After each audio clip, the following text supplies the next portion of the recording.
Hi guys and welcome back to Tom Talks. And a bit of a quickie today because it was the Mercury Prize a couple of days ago. So I'm going to quickly talk about it. And of course, as you should know by now, or not maybe you find out in this video, Ezra Collective won.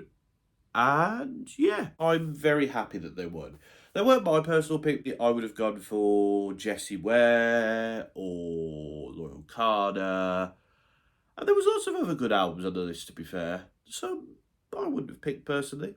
But I'm very happy Ezra Collective won.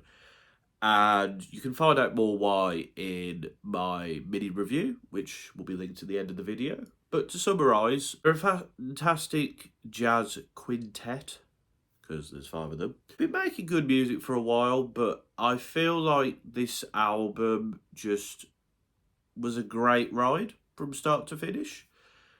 And yeah, the features were used appropriately. It was fun. It was enjoyable. It kept you gripped throughout. And it was well deserved, in my opinion.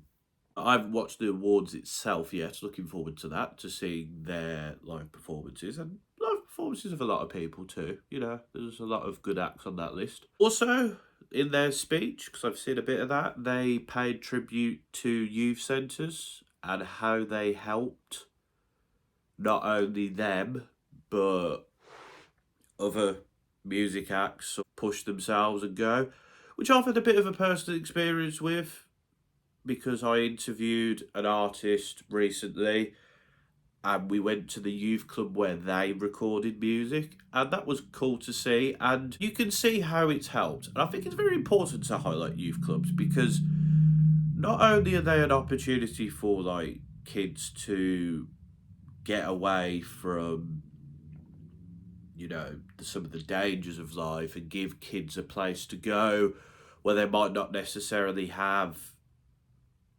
kid-friendly places to go, you know, your parks and sports centres. But they push kids to be creative, to be positive, to do their thing. So I like that. Things to know, this was the first ever jazz act to win the Mercury Prize, which I was quite surprised about myself, to be honest. But I think that's cool, and I think it's a long time coming because there's been plenty of great jazz music over the years, plenty of great jazz that I found out about through the Mercury Prize, but very well deserved in that regard because jazz is a great genre with many great musicians in it. I mean, he's not English, but Kamasi Washington, fantastic. I mean, I say he's not English as in he can't be nominated for the Mercury Prize. I don't care where you come from. If your music's good, your music's good. Don't really matter to me. Voting points, of course, with Pharaoh Sanders and the London Philharmonic Orchestra, Promises. Oh, I love that album. Mercury Prize nominee, of course, but fantastic album. And obviously, it's very sad that Pharaoh Sanders isn't with us anymore because would love to see that album live. But, oh, good album. And there's lots of other fantastic jazz artists out there that I haven't mentioned. But if you haven't got into jazz, get into jazz because there's a lot of good jazz out there. And finally, I'd like to pick up on a point they said that we need to move music out the capital more.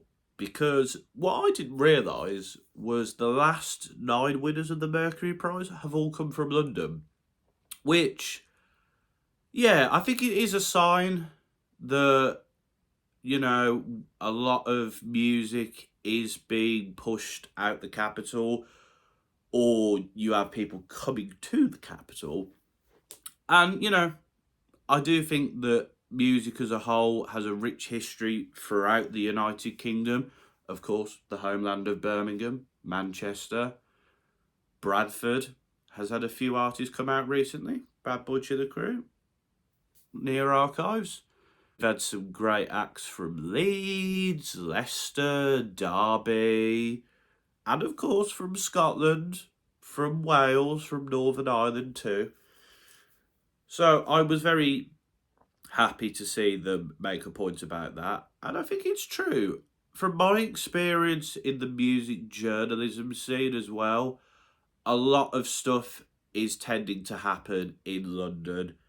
There's not too much going on in Birmingham, which I think is very odd considering Birmingham's rich and cultural music history.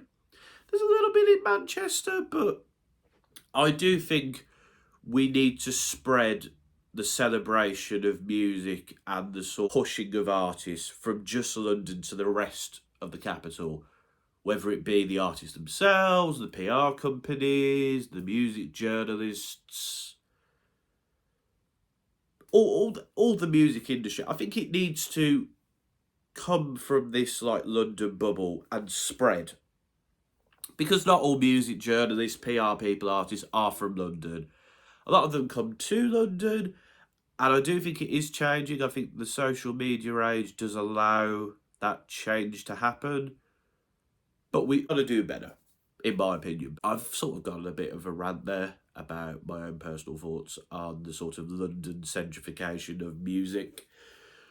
But I think it was a good point that the Ezra Collective put out there. And I think it's something that needs to be reflected on. But to summarise, I was happy to see them win. Great to see a first jazz act win at the Mercury Prize. Let's keep pushing jazz. And as Ezra Collective said, let's push for more UK-wide celebration of music. But that's my thoughts on the Mercury Prize this year. What were your thoughts? Were you happy with an Ezra Collective win? Was there someone else you would have liked to have win?